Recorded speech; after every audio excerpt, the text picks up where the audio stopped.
서지에서 전하는 말씀에 여러분 잘 오셨습니다. 오늘은 그 22번째 말씀이 되겠습니다. 오늘의 교회가 많은 문제점을 가지고 있다는 것은 생각 있는 사람들이라면 다 아는 사실입니다. 성경을 보면 초대교회도 그랬던 것 같습니다. 한국의 개신교는 서양 선교자들에게 의해서 전래되었고 그들이 겪었던 어려운 점도 많았던 것을 생각하면 선교사들이 무척 고맙다는 생각이 듭니다. 그러나 기독교를 잘못 전한 면도 없지는 않았습니다. 예수를 믿으면 무엇인가 달라져야 한다고 생각했기에 무엇은 하고 무엇은 하지 말라며 성수주일, 11조, 술, 담배 이런 것에다 목청을 높이다 보니 예수께서 가르쳐 주신 원래 의미를 뒤로 미루었던 것도 사실이었습니다. 관권과 관습을 등에 업은 유대교와 그 후에는 일제감경기의 박해가 시작되면서 예수만 부인하지 않으면 되는 줄 알아서 신사 참배를 거절하고 조상에 대한 제사를 지내는 문제 때문에 해방 후에는 교회가 분열되는 결과를 가져오기도 했습니다. 그러다 보니 믿음은 무엇만 안 하면 잘 믿는 것으로 착각하는 부정적인 생각이 생겨나게 되었던 것 같습니다. 그러다가 해방을 맞습니다. 그리고 5년 후에 한국동란이 일어났고 그러지 않아도 못 살던 환경에 가난이 겹치게 되었습니다. 결국 그때가 우리에게는 절망 속에서 헤매던 시절이었습니다. 그런 가운데 쉽게 생겨나는 것은 기복 사상이었습니다. 그래서 천당과 지옥이 교회의 가장 큰 무기였던 시대도 있었습니다. H.L. 맨켄이라고 하는 사람은 교회를 비난하면서 교회는 천당이라는 곳을 가보지도 않은 사람들이 천당에 가지도 않을 사람들을 앞에 놓고 허풍을 떨어대는 곳이라고까지 빈중되었다는 이야기가 전하여 내려오고 있습니다. 우리는 그런 아픈 역사를 살아오면서 하나님이니 믿음이니 교회니 하는 단어들은 자연스럽게 생활 용어의 일부가 되었고 우리의 문화 속에도 깊이 파고들게 되었습니다. 우리 문화의 일부분이 되었다고 하는 것은 우리의 살아가는 모습이 되었다는 이야기도 되겠습니다. 그 후에 경제가 성장하면서 한국 사회는 경쟁사회로 돌입하게 됩니다. 경쟁사회가 되고 보니 그런 사회에서 살아남도록 젊은이들을 훈련하게 되었고 그러다 보니 학교에서는 석차가 무엇보다도 중요하게 되었습니다. 그래서 2등이나 3등은 용납되지 않는 유별한 문화를 만들어냈습니다. 대학 입시대가 되면 교회는 24시간 문을 열어놓게 되었고 그 결과로 교회는 기업으로 성장을 했습니다. 교회의 이런 새로운 관습을 자본주의의 부산이라고 생각하는 사람들도 있습니다. 이런 현상은 물론 한국 교회에만 국한된 것은 아닙니다. 호주에도 있습니다. 그리고 미국에도 있다고 합니다. 예산의 규모도 대단합니다. 그런데 그런 교회에서는 많은 것들이 하나같이 흑막에 가리워져 있습니다. 교회가 시대를 따르다 보니 교회 본래의 사명이 혼미해져서 교회가 사회를 리드하는 것이 교회의 사명임에도 불구하고 오히려 교회가 사회를 따라가려는 우스운 꼴이 되고 말았습니다. 교회가 갑자기 성장하게 되면 가장 조심해야 할 것 중에 하나는 믿음이 습관화되고 형식화되는 현상입니다. 교회 내에서 사용하는 믿음의 언어나 행위들이 밖으로 스며나와 보편적인 생활 용어가 되어버리고 맙니다. 이런 뒤죽박죽이 되는 현상이 바람직하다고 생각하는 사람도 있겠지만 내가 보기에 오히려 위험한 일입니다. 의식을 가지고 행하던 일이 습관으로 되어버리게 되면 사람들은 감각을 잃어버려 하나님이 그리시는 큰 그림의 전체를 보지 못하고 큰 그림의 모퉁이에 온 신경을 곤두세우게 되기 때문입니다. 그런 두드러진 종교적인 사회 현상을 예수님 당시의 사회에서도 찾아볼 수 있습니다. 교회에서 직분을 맡았다고 하는 사람들의 입에서 교회를 섬긴다는 말을 자주 듣습니다.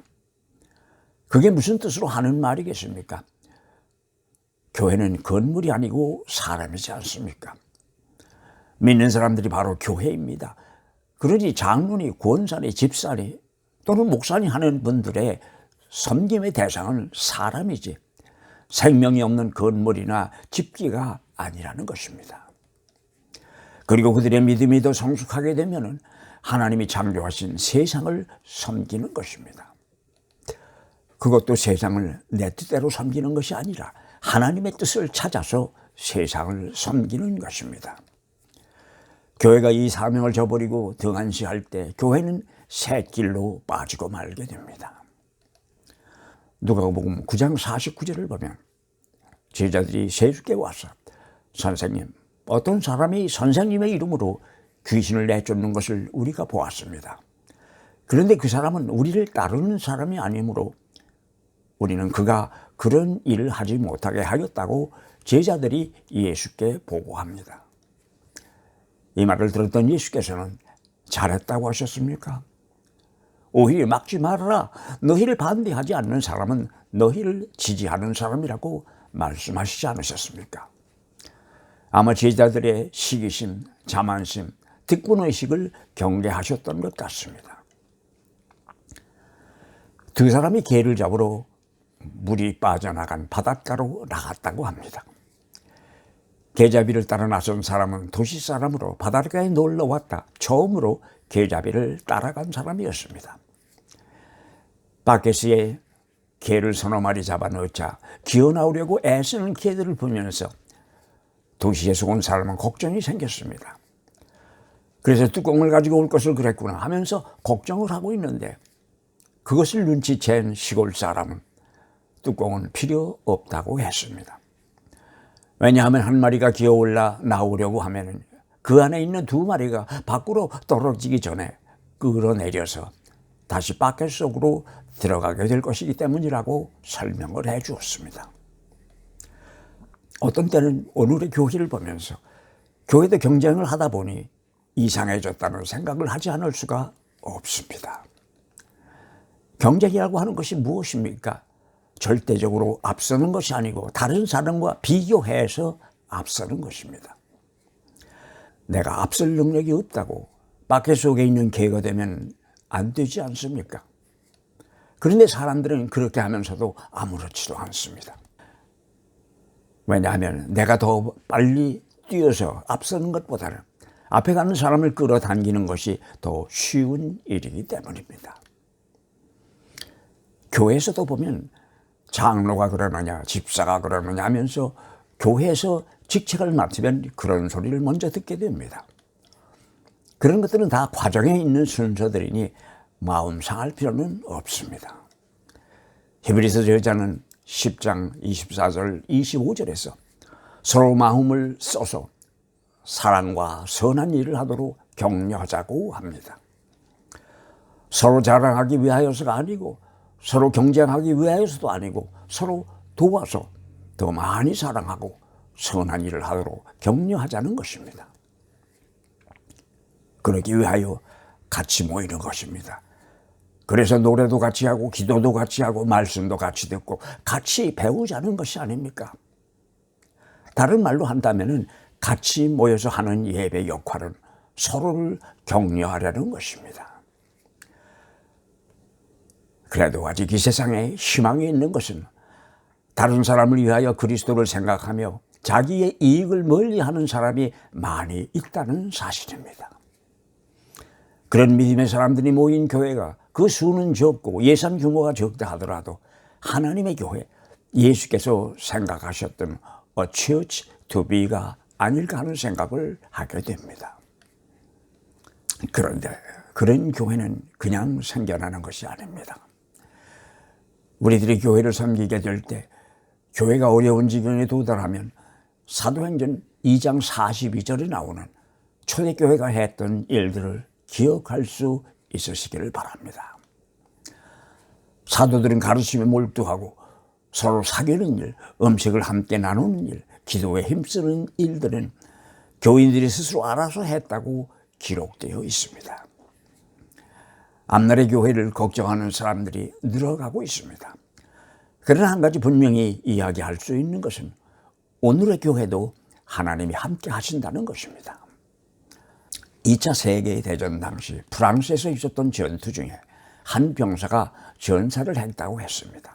그런데 그의 전우들이 야영하던 곳에서 가까운 곳에 한 작은 교회가 보였고 그 뒷마당에는 공동묘지가 있는 것을 보았습니다. 그래서 그 교회 신부를 찾아가서 임시로라도 전우를 그곳 묘지에 묻을 수 있느냐고 물어보았습니다. 그랬더니 그 묘지에는 그 교회 교인들만 장사하는 곳이라고 신부는 알려주었습니다. 그래서 병사들은 묘지 울타리 밖에 전우를 묻고 그 근처에서 야영을 했습니다. 이튿날 아침 그들이 이동하기 전 마지막으로 그 전우에게 인사할 양으로 전우들이 모두 그 전날 장사한 전우의 묘지를 찾았습니다. 그런데 누군가가 교회의 울타리를 옮겨서 그 전우의 묘지가 교회의 묘지 안에 들어가 있는 것을 알게 되었습니다. 그 신부님이 밤새 작업한 결과였습니다. 만들어 놓은 규정은 어기지 않고 지키면서 할 수 있는 최선을 다한 신부님이 수고한 결과였습니다. 그 신부님은 밤새 혼자서 울타리를 옮겼던 것입니다. 그것이 교회가 할 일이 아니겠는가 하는 생각을 하게 됩니다. 교회 밖의 것을 안으로 끌어들여 품으로 안을 수 있는 포응력, 그것이 바로 예수 그리스도의 몸이라고 부르는 교회의 역할이고 임무일 것입니다. 여러분 감사합니다. 다음 주일 저녁에 다시 뵙겠습니다.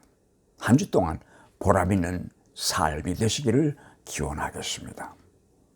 감사합니다.